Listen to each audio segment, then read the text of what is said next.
चलिए आ जाइए।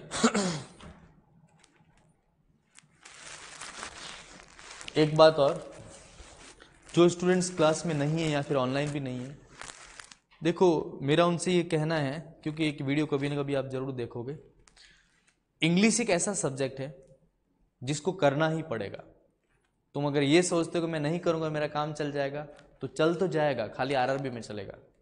और आरआरबी में भी हिंदी आती है, इंग्लिश आती है, हिंदी वहाँ पे भी है और इंग्लिश वहाँ पे भी है, ठीक है ना। तो अगर तुम ये सोचते हो कि मैं नहीं करूंगा और मेरा काम चल जाएगा, तो आप पूरी तरह से गलत हो, क्योंकि ये वो सब्जेक्ट है जो आपको इस हद तक अच्छा बनाता है, ठीक है ना। जो आप आज नहीं, फ्यूचर में अगर आप ब्रांच में मैनेजर बन जाओ, तो तुम्हें इंग्लिश तो कम से कम आनी चाहिए, क्योंकि वो तुम्हारा लेवल है। और अगर तुम्हें इंग्लिश नहीं आती, इसका मतलब you are not equal to officer, आप ऑफिसर के कायल लायक ही नहीं हो, है ना। इसकी वजह से मैं तुमसे ये कहना चाहता हूँ कि इस सब्जेक्ट से मुंह मोड़ना मत। Don't ever try to turn your self away, ठीक है ना। ये सही नहीं है, क्योंकि आज नहीं तो कल अगर तुम एफर्ट लगाओगे तो तुमसे होगा, लेकिन तुम अगर एफर्ट ही छोड़ दोगे कि सर मेरे से नहीं हो पाएगा, तो तुमसे वो कभी नहीं हो पाएगा, नेवर, है ना। क्योंकि मेरा तरीका वही रहेगा, 2 स्टूडेंट बैठे यहाँ पे या फिर 20 स्टूडेंट बैठे या 60 स्टूडेंट बैठे, डजेंट मैटर फॉर मी, ठीक है ना। लेकिन मेरा ये एम है कि अगर जो भी स्टूडेंट यहाँ बैठा है, मैं उसको कुछ हद तक तो ऐसा बना ही लूँ ताकि वो अपने आप को बहुत अच्छे से इंग्लिश में रिप्रेजेंट कर सके, है ना। I will try my best, ठीक है। तो ये तुम्हारा अच्छा रहेगा, और फिर वही तुम जानो और तुम्हारे काम, ठीक है ना। क्योंकि तो ये देख लेना आप थोड़ा सा, ठीक है। चलते आगे, तो आज अपना टॉपिक जो रहेगा दैट विल बी टेंस रहेगा। मेरा सवाल तुम्हारे लिए, टेंस क्या होता है? ये काल क्या होता है? Very good. तो ज्यादा अच्छा ये नहीं होता कि अगर तुम टेंस को क्या लिखते और टाइम को ये लिखते? इन्होंने कितना भयानक नाम दिया है, फीलिंग ऐसी है जैसे मार देगा ये हमें। काल, यस, काल टाइम ही है, समय ही है। तो टेंस एक्चुअल में क्या है, आपके टाइम को बताता है। देखना, गौर करना, मैंने जब यहां पे अपनी बात को रखा था, तो मैंने आपको पता पहले लेक्चर के अंदर क्या बोला था कि जो हेल्पिंग वर्ब होती है वो हमेशा किसको बताती है? टाइम को बताती है। और क्या आपने गौर किया, हेल्पिंग वर्ब के अंदर क्या आता है? और मॉडल्स, ये दोनों टाइम को ही बताने के लिए काम आते हैं, है ना। चलो समझो, अगर मैं तुमसे कहूं कि टाइम, अच्छा टाइम कितने प्रकार के होते हैं? 3। कौन कौन से? पास्ट, प्रेजेंट और फ्यूचर। इसको अपन टाइम लाइन पे देखते हैं। टाइम लाइन बोलते जीवन रेखा। तो ये जीवन रेखा है, यहां बंदा बर्थ लेता है और यहां वो मर जाता है। मैंने जैसी टाइम लाइन ऐसे बने, एक बंदे ने बोला सर वो तो ऐसी होती है ना, ऐसे तो मर नहीं जाएगा। मैंने कहा क्या ही फर्क पड़ रहा है। तो सुनो, ये क्या होगा, बर्थ, और ये क्या होगी, डेथ। अब मैं आपकी कंडीशन बताता, आप यहां खड़े हो, है ना। अच्छा सुनो, अगर आप यहां खड़े खड़े यहां की सोच रहे हो, मतलब आप कहां चले गए, और अगर तुम यहां चले गए तो तुम कहां की सोच रहे हो। मजेदार बात पता है क्या होती है, अपने साथ अपन खड़े तो यहां है, लेकिन या तो कभी अपन यहां रहते या फिर अपन यहां रहते, अपन यहां नहीं रहते। अच्छा सुनो, एक सर्वे कहता है कि टाइमलाइन पे जो बंदे यहां पहुंच चुके हैं, मतलब वो बूढ़े हो चुके हैं, है ना, तो ये हमेशा अपने पास्ट की सोचते हैं। आप कभी दादा दादी नाना नानी के पास बैठना, वो बोलते हमारे टाइम में ऐसा था, हमारा टाइम, क्योंकि आगे कुछ बचा नहीं है। अच्छा आपकी सिचुएशन कैसी है बता, आप यहां खड़े हो, मेरा एक्सपीरियंस कहता है जो मैक्सिमम यूथ होते हैं ना, वो अपने, आपको लगता है कि जीवन अच्छे से निकल जाए बस, तो फ्यूचर आप क्या करना चाहते हो, सेट करना चाहते हो। अब सुनो, ना फ्यूचर के बारे में सोचना अच्छा है, ना पास्ट के बारे में सोचना है। आपको किसके बारे में सोचना है, प्रेजेंट के बारे में। क्या आपको पता है ऐसा भी एक इंसान होता है जो खाली फ्यूचर, खाली प्रेजेंट में रहता है? कौन? छोटे बच्चे। आपने गौर किया कभी छोटे बच्चों को, वो हमेशा प्रेजेंट में रहता है, ना उनको पास्ट की पड़ी है ना फ्यूचर। एक थप्पड़ लगा दो, 5 मिनट बाद वापस आ जाएगा, क्योंकि वो अपने पास्ट को भूल चुका है, और अपन अपने पास्ट को भूल ही नहीं पाते। ठीक है, तो सुनो, इस पूरी बात से मैं तुम्हें एक ही चीज कहना चाह रहा हूं, टेंस एक्चुअल में कितने प्रकार के होते हैं? 3। एक होता है पास्ट, एक होता है फ्यूचर, एक होता है आपका प्रेजेंट। अब सुनो, देखा जाता है कि जो भी 3 टेंस तुम्हारे पास है, ये अपना प्रेजेंट है, ठीक है ना। जो भी 3 टेंस अपने पास है इन सभी के 4 फॉर्मेट होते हैं। मतलब प्रेजेंट में भी 4 प्रेजेंट, पास्ट में भी 4 प्रेजेंट, 4 पास्ट और फ्यूचर में भी 4 फ्यूचर। समझे? तो सभी के टेंस कितने हो गए? 4 4 4 है ना। तो टोटल टेंस होते हैं 12, लेकिन इस 12 को मॉडर्न इंग्लिश ऐसे लिखती है, क्या लिखती है? 11 + 1। क्यों? क्योंकि 11 टेंस तो तुम्हारे काम के होते हैं, एक टेंस तुम्हारे काम का नहीं होता। और कुछ बुक्स इसको क्या करती है? इग्नोर करती है, वो छापती नहीं। देखना, कुछ बुक्स फ्यूचर परफेक्ट कंटिन्यूस देती नहीं है, वो होता ही नहीं, ऐसा बुक कहती है। अच्छा, अपन इस टेंस को भी पढ़ेंगे। क्यों पढ़ेंगे? सिर्फ ये जानने के लिए कि उन्होंने इग्नोर क्यों किया। ऐसा तो इस टेंस के अंदर क्या था जो इसको नकारा गया, है ना। तो ये अपन डिस्कस करेंगे। क्या मेरी बात क्लियर? चले आगे। तो आज अपन टेंस की शुरुआत कर रहे हैं। टेंस अपना कुछ ऐसा रहेगा।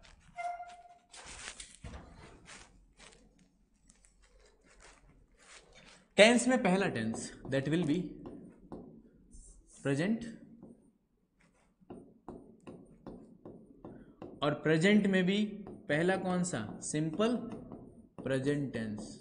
सुनो, आगे चलने से पहले एक बात समझ लो, जितने भी टेंस मेरे पास रहेंगे उसके 4 फॉर्मेट कौन से होंगे ये समझ लेना। पहला हमेशा कौन सा होगा? सिंपल होगा। दूसरा हमेशा कौन सा होगा? कंटिन्यूअस होगा। तीसरा हमेशा कौन सा होगा? परफेक्ट होगा। और लास्ट हमेशा कौन सा होगा? परफेक्ट कंटिन्यूअस होगा। गुजराती में શું કહેવાય? जो ये नहीं, ये है सादो, सादा, सादा सिंपल। अच्छा, ये है चालू, ये है पूर्ण, और ये है चालू पूर्ण, है ना। देखते हैं क्या है। तो चालू भी और पूर्ण भी है। तो सुनो, मैंने कहा पहला टेंस कौन सा? Simple present. क्लियर है? अब सुनो, इसका दूसरा नाम भी है, पता है तुम्हें क्या है? Present indefinite tense. Present indefinite tense, ध्यान रखना। अच्छा सुनो, हर टेंस के अंदर अपन 3 चीजें समझेंगे। पहला उसका यूज, कि वो कहाँ काम लगता है। दूसरा उसके हेल्पिंग वर्ब, और तीसरा उसको लिखने का तरीका, सिंटेक्स कैसे बनता है, उसका फॉर्मेट क्या होता है। अब सुनो, तुम्हारे एग्जाम में जो काम का है वो उसका एक तो यूज काम का है और दूसरा उसके हेल्पिंग वर्ब काम की है ना। देखते कैसे। अगर मैं तुमसे पूछूं कि पहला टेंस है सिंपल प्रेजेंट, है ना, तो बताइए इसका यूज क्या होता है, कहाँ ये काम लगता है? Very good. एक तो अपने पास कहाँ काम लगता है? जब आपका कोई ऐसा काम जो आप रोज करते हो, जो रोजमर्रा का काम हो, डेली रूटीन का काम हो, और हैबिचुअल एक्शन अगर आपकी हो। जैसे मैं रोज 7:30 बजे कोचिंग जाता हूं, है ना, ये मेरा रूटीन का काम है। अगर कोई बोले कि मैं 5 बजे उठता हूं, ये मेरे रूटीन का काम है। ऐसा कोई भी काम जो रोजमर्रा का काम हो, है ना, वो इसके अंदर आता है। चलिए दूसरा बोले, क्या? यस, यूनिवर्सल ट्रूथ ले लो। ऐसी कोई बात जिसको नकारा नहीं जा सके, सार्वभौमिक सत्य हो, जो पहले भी वही थी, आज भी और फ्यूचर में भी वही रहेगी। जैसे, वेरी गुड, ये एग्जांपल सदियों से चला रहा है। जब मैं छोटा था तब भी मैं यही पढ़ता था। The sun rises in the east, सूरज पूर्व दिशा में उगता है ना। The earth revolves around the sun, है ना। चलिए ठीक है, यूनिवर्सल ट्रूथ है। चलिए तीसरा किसने लिखा है? वैभव ने। वैभव ने लिखा है mathematical calculation and scientific formula. बिल्कुल सही है। तो अगर कोई भी फैक्ट हो, कैसे हो सकते वो? जनरल फैक्ट हो, मैथमेटिक्स के हो, या फिर साइंस के हो। सुनो, अगर मैं तुमसे कहूं 4 और 4 8 होते थे, या 4 और 4 8 होते हैं, और लास्ट फोर्थ कॉन्सेप्ट तुमसे कहता है, क्या कहता है पता है? कोई भी इडियम्स और प्रोवर्ब अगर हो, इडियम्स और प्रोवर्ब, है ना, तो जनरली इस टेंस में आती है। जैसे अगर मैं तुमसे कहूं time and tide wait for none, या slow and steady wins the race, है ना, ऐसे कोई भी इडियम्स और फ्रेजेस हो, जनरली वो इसी टेंस के अंदर जाते हैं, समझना। तो मैंने आपसे कहा एक्चुअल में कितने यूज? 4 यूज, है ना। ये सारे यूसेस की बेस पे एरर बनती है, ध्यान रखना, अभी मैं करवाऊंगा आगे। यहां तक कोई दिक्कत? अब सुनो, इस टेंस के हेल्पिंग वर्ब क्या होती है? जब मैं सिंपल प्रेजेंट टेंस कहूं तो इसकी हेल्पिंग वर्ब तुमसे ये कहती है, या तो आता है डू या आता है, लेकिन मैक्सिमम जगह इसको जब भी पढ़ाया जाता है तो क्या पढ़ाया जाता है देख लो,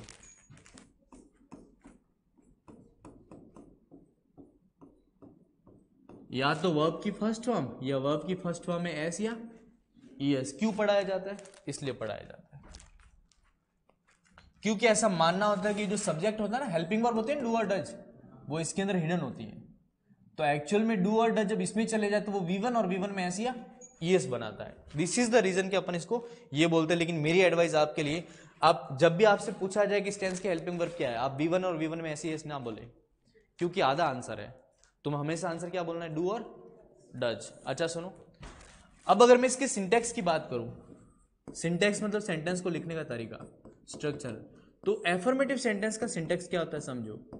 सबसे पहले तुम्हें सब्जेक्ट लगाना है, फिर या तो V1 या V1 में एस या ईएस लगता है, ध्यान रखना, समझे बात को। अब सुनो, सवाल उठता है कि V1 कब लगता है और V1 में एस या ईएस कब लगता है। तो यहां पे कॉन्सेप्ट आता है जिसका नाम है सब्जेक्ट वर्ब एग्रीमेंट। क्या आता है? कौन से सब्जेक्ट के बाद साथ कौन सी वर्ब आएगी, ये तुम्हारा कॉन्सेप्ट है। तो सुनो, ये कहता है कि अगर तुम्हारा सब्जेक्ट आई हो, यू हो या फिर कोई प्लूरल नाउन हो, बहुवचन हो, तो तुम्हें हमेशा क्या लगाना है? V1 लगाना है। और अगर तुम्हारा सब्जेक्ट एक वचन हो, सिंगुलर नाउन हो, तो तुम्हें हमेशा क्या लगाना है? एस या ईएस लगाना है वर्ब के अंदर। आ गई बात समझ में? अच्छा सुनो, फिर क्या आ जाएगा? ऑब्जेक्ट, फिर क्या आ जाएगा? अदर्स। कोई सेंटेंस बना के बताओ मुझे इस टेंस का। चलो ठीक है, she drives the car very carefully. ये तुम्हारा सेंटेंस है, समझे बात को। अच्छा, क्योंकि यहां पे शी था तो मैंने ड्राइव्स लिखा। अब अगर मैं तुमसे पूछूं इसके अंदर वर्ब क्या है, हेल्पिंग वर्ब क्या है, तुम्हारा आंसर क्या होगा? डज होगा। क्या होगा? डज। पता कैसे चला है? अच्छा सुनो, अगर यहाँ पे शी की जगह आई होता तो ड्राइव, राहुल होता तो रवीना होती तो, समझे तुम बात को। जैसा सब्जेक्ट उसके बेस पे वर्ब। अब तुम्हारे एग्जाम में एक बहुत बढ़िया टॉपिक बनता है जिसका नाम है सब्जेक्ट वर्ब एग्रीमेंट, ये इसका बेस है। आगे इस कॉन्सेप्ट को और मजेदार बनाया जा सकता है। सेंटेंस कैसा है? एफर्मेटिव का मीनिंग पॉजिटिव। दूसरा,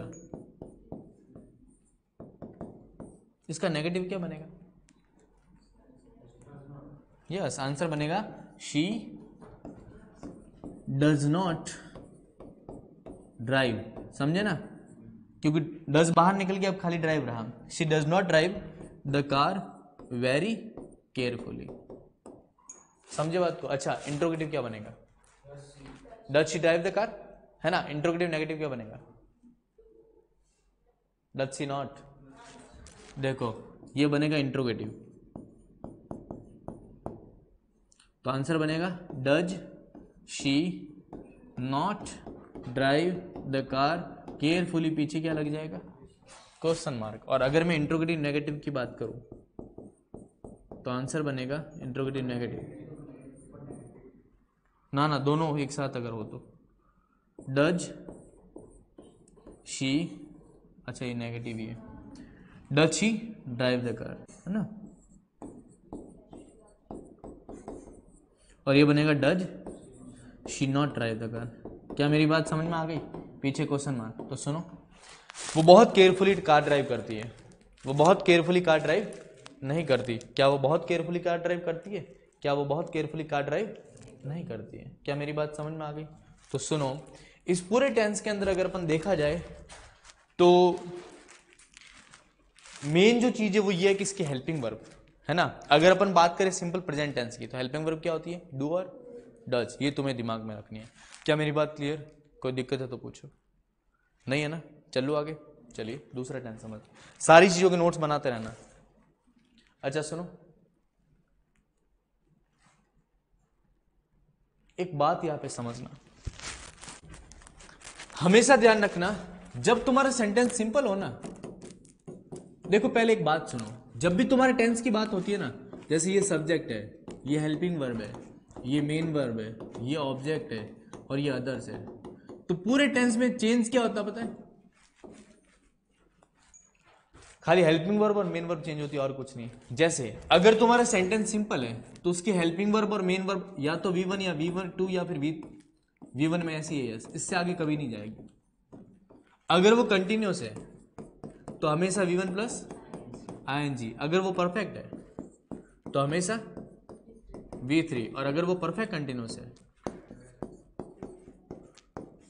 परफेक्ट कंटिन्यूस, तो हमेशा V1 प्लस ING। मैं तुमसे कहना चाहता हूं कि इनको रटना नहीं है पड़ता, है ना। नॉर्मल कॉन्सेप्ट है, सिंपल है तो इन तीनों के आसपास, कंटिन्यूस है तो V1 प्लस ING, परफेक्ट है तो V3, और परफेक्ट कंटिन्यूस है तो V1 प्लस ING, ठीक है ना।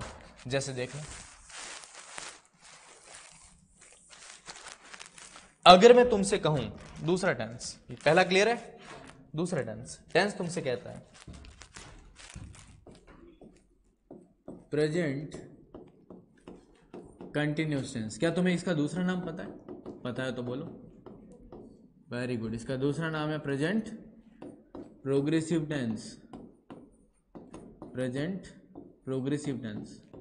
चलिए बताइए काम कहाँ लगता है? पहले आपकी बारी,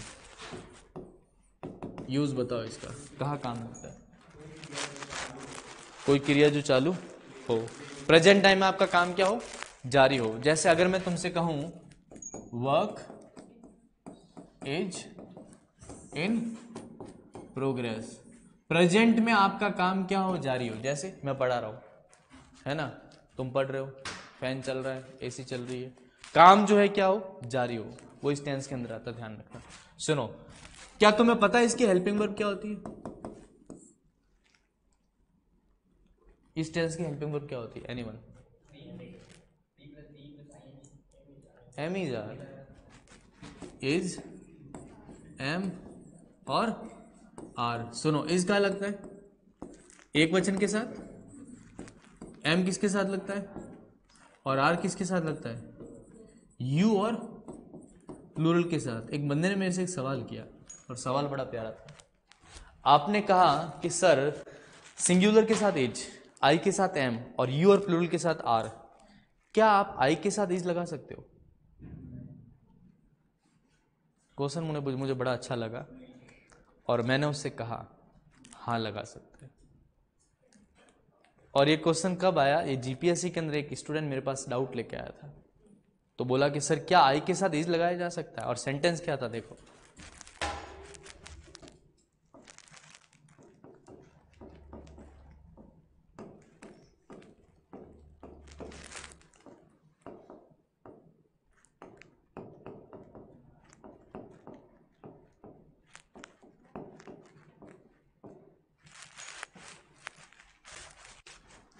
क्या है इसका आंसर?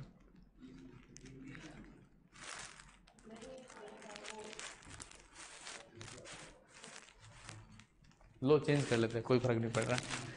आई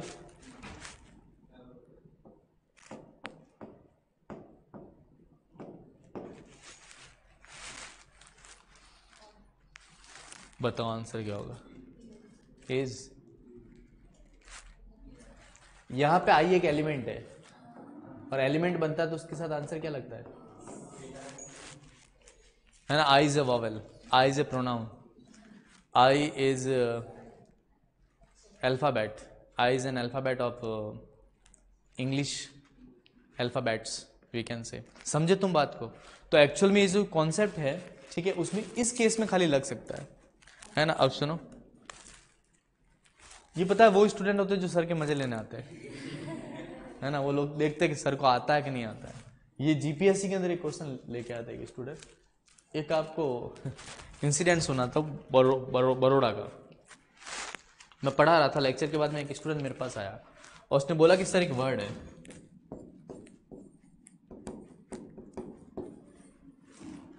मैंने कहा हाँ, कि सर इस वर्ड में आगे ट्रेन ही क्यों है? बस भी हो सकती थी, कार भी हो सकती थी, ट्रक हो सकती थी, वाई ट्रेन? अब मुझे ये समझ में नहीं आया इसको रिप्लाई क्या दो।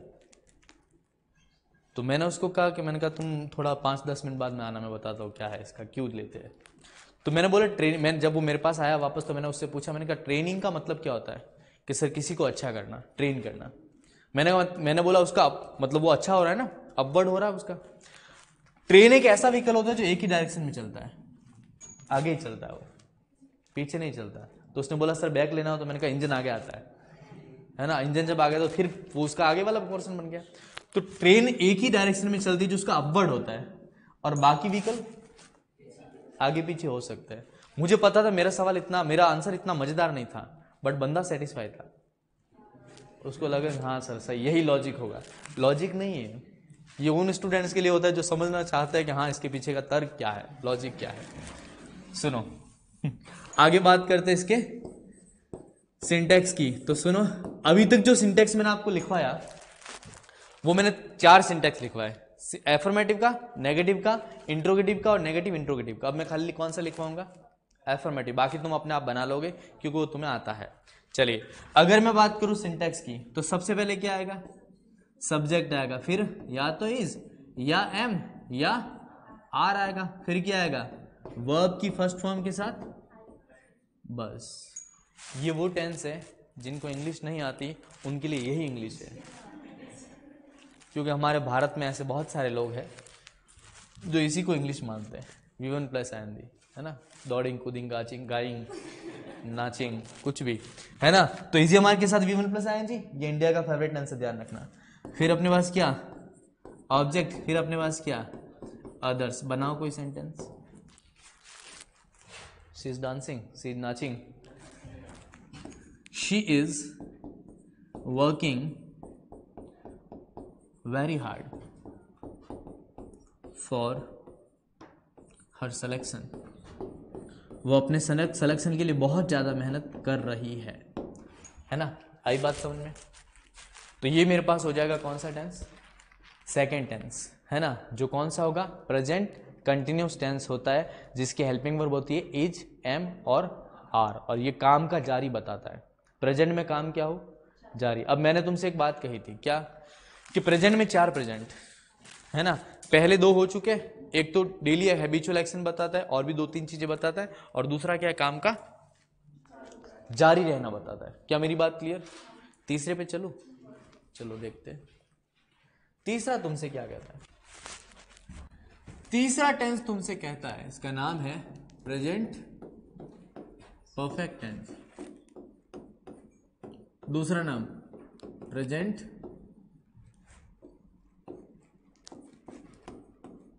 क्या बोलते, कोई बताएगा? क्या बोलते हैं इसको? Present definite tense. ध्यान रखना। चलो आ जाओ, अगर मैं तुमसे पूछूं इसका यूज किया तो करो ट्राई देके।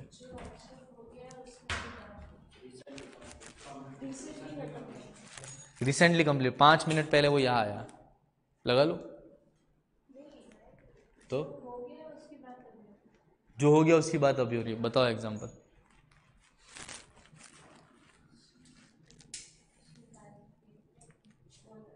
जो हो गया उसकी बात अभी हो रही है। अच्छा, एनीवन, कहा काम आता है? पूर्ण वर्तमान काल, શું કહેવા માંગે છે?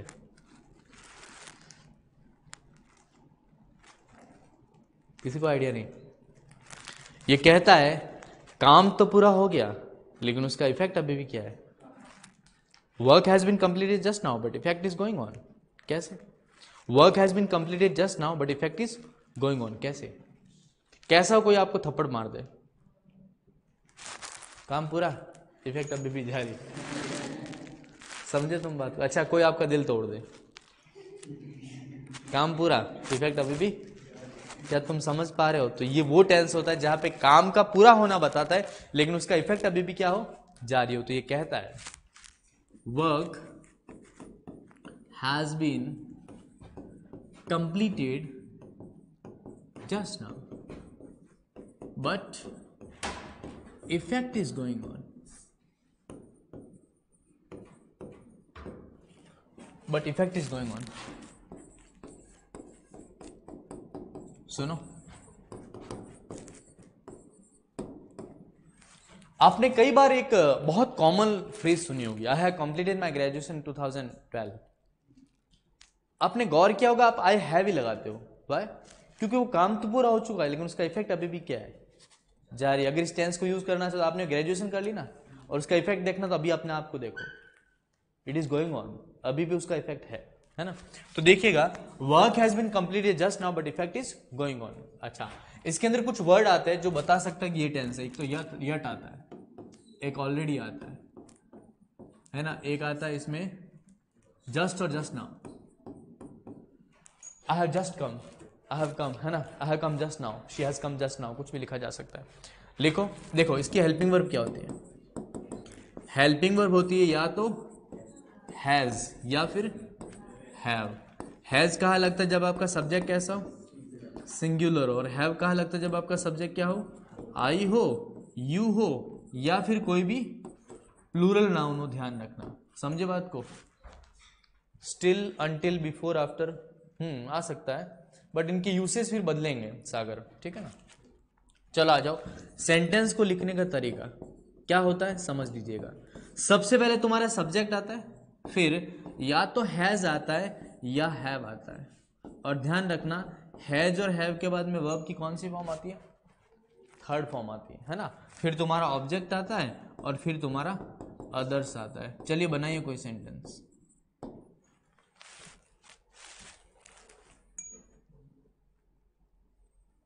तुम बनाओ या फिर मैं बना लेता हूँ, चलो ठीक है।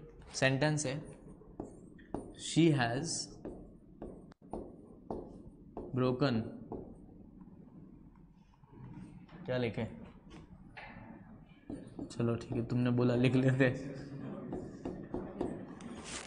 She has broken my heart, आई बात समझ में। तो ये तुम्हारा सेंटेंस है। टेंस तुम्हारे पास कौन सा हो जाएगा, प्रेजेंट परफेक्ट टेंस। क्या मेरी बात क्लियर, कोई दिक्कत है तो पूछे, नहीं है ना। आज का लास्ट टेंस देखते कौन सा है। टेंस मेरे पास रहेगा, देखो अब तक मैंने आपको 3 टेंस करवाया है। पहला सिंपल प्रेजेंट, हेल्पिंग वर्ब क्या होती है, डू और डज। दूसरा प्रेजेंट कंटिन्यूस, हेल्पिंग वर्ब क्या होती है। तीसरा प्रेजेंट परफेक्ट, हेल्पिंग वर्ब क्या होती है, हैज और हैव। अब सुनो, आज मैं जितने भी टेंस करवाता हूँ, नेक्स्ट लेक्चर में अपन जब भी मिलेंगे सारे टेंस की हेल्पिंग वर्ब तुम्हें याद रटी हुई होनी चाहिए, और इतनी अच्छे से रटी होनी चाहिए कि अगर कोई बंदा नींद में से पूछे कि सिंपल पास्ट बता भाई, डेड, इतना अच्छे से तुम्हारा क्योंकि ये जब मैं एरर में करवाऊंगा तो तुम्हें ये सारी यूज आएगी, काम आएगी, है ना। तो तुम्हें बहुत अच्छे से पता होनी चाहिए। आज का लास्ट टेंस क्या कहता है समझ लीजिएगा। टेंस मेरे पास रहेगा fourth, present perfect continuous tense. क्या तुम्हें पता है इसका दूसरा नाम क्या है, तो दूसरा नाम क्या करना, देखो सुनो। प्रेजेंट परफेक्ट को क्या बोलते हैं, डेफिनिट, और कंटिन्यूअस को क्या बोलते हैं, प्रोग्रेसिव। तो ये क्या बन गया, डेफिनिट। एक बंदे ने मेरे से पूछा कि सर ये दूसरे नाम की जरूरत क्या पड़ती है। दूसरे नाम की जरूरत इसलिए पड़ती है कि एक बंदा पढ़ता पढ़ता मेरे पास आया और मेरे को बोला कि हाँ प्रेजेंट इंडेफिनिट टेंस आएगा, और फिर मेरे को उसने बोला कि सर ये तो आपने पढ़ा ही नहीं। तो ऐसा ना हो कि तुमको कोई कॉन्सेप्ट तुम पढ़ रहे हो, तुम्हारे सामने कोई चीज आ जाए, तुम्हें पता होना चाहिए कि ये वही चीज है ना। चलिए बात करते हैं थोड़ा सा आगे। अगर मैं बात करूं प्रेजेंट परफेक्ट कंटिन्यूअस टेंस, है ना, तो सबसे पहले देखते हैं ये काम कहाँ लगता है। पहले आपकी बारी, चलो बताओ ये कहाँ काम लगता है, एनीवन।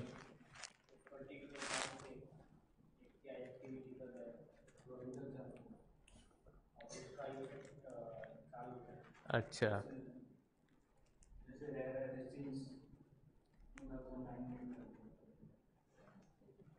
सुनो, ऐसा कोई काम जो पास से चला आ रहा है, अभी भी चल रहा है, कब तक चलेगा, जब तक आप उसके बारे में बात कर रहे हो। फ्यूचर का कोई लेना देना नहीं है। जैसे अगर मैं कहूं कि मैं 8 बजे से इंग्लिश पढ़ा रहा हूं, हाँ अभी भी पढ़ा रहा हूं, प्रेजेंट में काम जा रहा है। फ्यूचर का आगे 5 मिनट आगे क्या होगा मुझे नहीं पता। अच्छा, अगर मैं कहूँ कि मैं 2018 से गांधीनगर में रह रहा हूं, है ना, तब से अब तक काम अभी भी क्या है, जारी है। तो देखना ये तुमसे क्या कहता है, ये कहता है वर्क इज इन प्रोग्रेस। आपका काम क्या है, जारी है, और साथ ही साथ दे रखा होता है क्या, टाइम, टाइम इज गिवन। अच्छा सुनो, यहां पे ज्यादा अच्छा होगा तुम ये लिखो, work is in progress at the time of speaking, समझे। जब आप इसके बारे में बोल रहे हो तब तुम्हारा काम क्या है, जारी है। Work is in progress at the time of speaking. चलो आ जाओ, हेल्पिंग वर्ब बोलो क्या होती है। हैज बीन, हैव बीन, है ना। तो या तो तुम लिखो हैज बीन या फिर तुम लिखो हैव बीन। अच्छा सुनो, अगर मैं तुमसे कहूं हैज बीन, है ना, तो सब्जेक्ट कैसा, सिंगुलर। अगर मैं हैव बीन कहूं तो सब्जेक्ट कैसा, या तो आई या फिर यू या फिर कोई प्लूरल नाउन। समझे सेंटेंस को लिखने का तरीका। सबसे पहले क्या आएगा, सब्जेक्ट, फिर क्या आएगा, या तो हैज या फिर हैव के साथ क्या, बीन, फिर क्या V1 प्लस ING, फिर क्या ऑब्जेक्ट, फिर क्या अदर्स। और इसमें टाइम आता है, टाइम किससे जोड़ता है, या तो फॉर के साथ या सिंस के साथ। यहां पे एक चीज गांठ बांध लेना, वो ये है कि जब भी परफेक्ट कंटिन्यूअस टेंस आएगा, मतलब ये तो आएगा ही आएगा। जब भी तुम्हारे पास परफेक्ट कंटिन्यूअस टेंस दिखेगा, मतलब श्योर है कि फॉर और सिंस तो तुम्हारा दिखेगा ही दिखेगा। सवाल उठता है फॉर और सिंस में फर्क क्या होता है। पहले तुम्हारी बारी, what is the difference between for and since.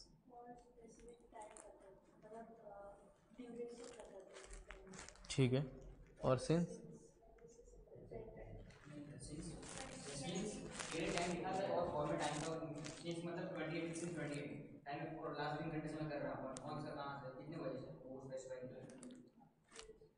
सहमत हो इनकी बात से, चलो समझते। अगर मैं बात करूं फोर की, तो फोर और सिंस में फर्क क्या होता है समझ लो। ये बकवास एरर कभी नहीं आती, 2013-14 की एरर है। उस टाइम अगर तुम एग्जाम देते तुम्हें मिल जाती, है ना, अभी नहीं मिलेगी। बस मैं समझाने के लिए बता दे रहा हूं। फॉर और सिंस हमेशा कहा आता है, फॉर पीरियड ऑफ टाइम बताता है और सिंस पॉइंट ऑफ टाइम बताता है। जो मैंने तुम्हें कहा तुम्हें समझ में नहीं आया, इसको मैं और क्लियर करता हूं। हमेशा ध्यान रखना, फॉर जो होता है वो ड्यूरेशन बताता है ना, जबकि सिंस जो है वो डेफिनेट टाइम बताता है। Let me clear it again. अगर मैं तुमसे कहूं कि मैं 2 घंटे से इंग्लिश पढ़ा रहा हूं, फॉर 2 घंटा ड्यूरेशन नहीं है क्या। अच्छा, अगर मैं तुमसे कहूं मैं 8 बजे से इंग्लिश पढ़ा रहा हूं, अगर मैं तुमसे कहूं मैं 5 सालों से अहमदाबाद में रह रहा हूं, 5 साल ड्यूरेशन। अच्छा, 3 महीनों से मैं एक स्टोरी लिख रहा हूं, समझे तुम बात को। अगर मैं तुमसे कहूं कि वो 2017 से एक बुक लिख रहा है, एक डेफिनेट और एक, है ना, ड्यूरेशन। अगर मैं तुमसे कहूं कि सेंटेंस है 2 दिनों से बारिश हो रही है, तो सेंटेंस क्या बनेगा।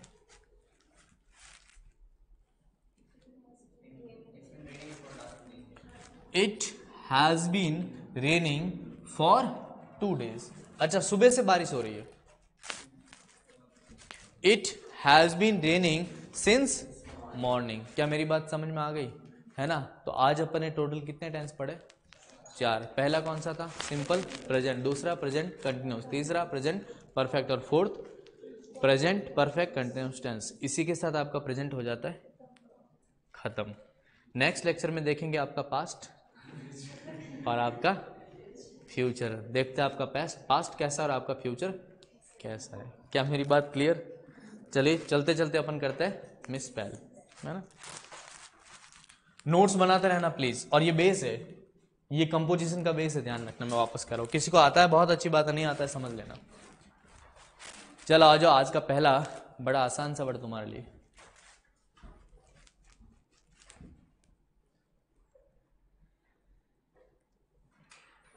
The word is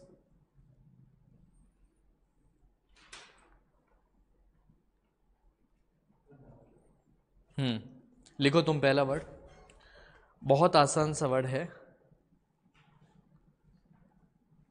anniversary. ये मैंने अपने पहले लेक्चर के अंदर लिखवाया था, अगर तुम्हें याद हो तो। एनिवर्सरी,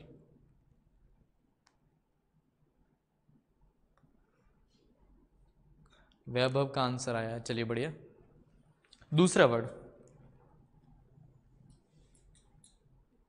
बहुत बकवास वर्ड है, बफेलो। बफेलो, चलो ठीक है, वैभव का आंसर अगेन आया है, बढ़िया। तीसरा बड़ा बकवास वर्ड, एफिडेविट। एफिडेविट, गुर्जर करुणा एनिवर्सरी, चलो ठीक है, एफिडेविट।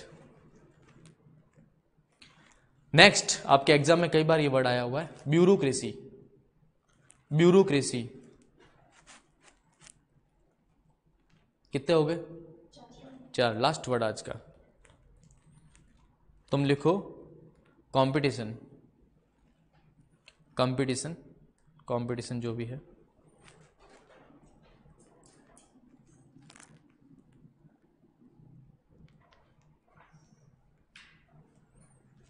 चले,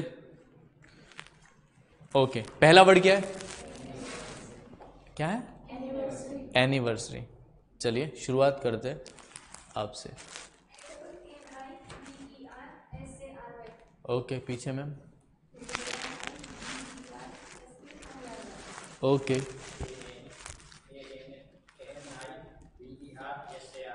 एन कितने हैं? एक है, दो है?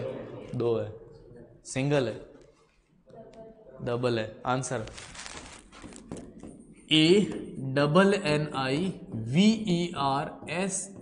ANNIVERSARY। गलती यहां होती है। अगर आप ERY लिखते तो आप क्या हो जाते? गलत हो जाते। क्या मेरी बात क्लियर? ठीक है, तो एनिवर्सरी। अच्छा सुनो, इसमें ये रूट है, ये हमेशा किसको शो करता है पता है? एनुअल, एनिवर्सरी, हमेशा इसी के आसपास घूमता है, ध्यान रखना। चलिए दूसरा वर्ड बोले, बफेलो। शुरुआत करते हैं आपसे।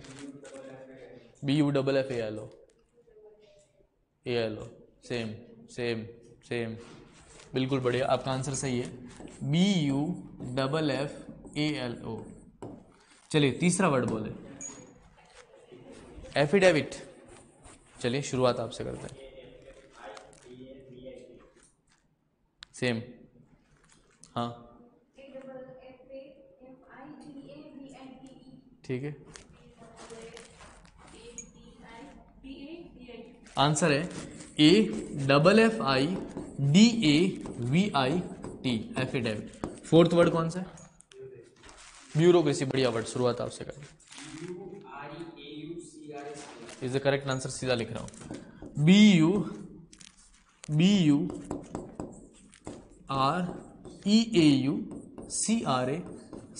ब्यूरोक्रेसी। ब्यूरो की स्पेलिंग होती है ये, है ना। और last word Solanki Rahul, affidavit, बढ़िया है बढ़िया है। करुणा आंसर सही है, ब्यूरोक्रेसी, हाँ करुणा आंसर सही है। चलिए ठीक है, लास्ट पांचवा, कंपटीशन। शुरुआत आपसे कर। Okay, same. आंसर रहेगा COMPETITION। आई बात समझ में? चलिए 5 में से 5, 500 सही है, वेरी गुड। 4, बढ़िया। 3, 2, 1। आज के लिए इतना ही, मिलते हैं नेक्स्ट लेक्चर में। Thank you so much all of you. हाँ क्वेश्चन है ना, ले आओ, अभी कर लेते हैं।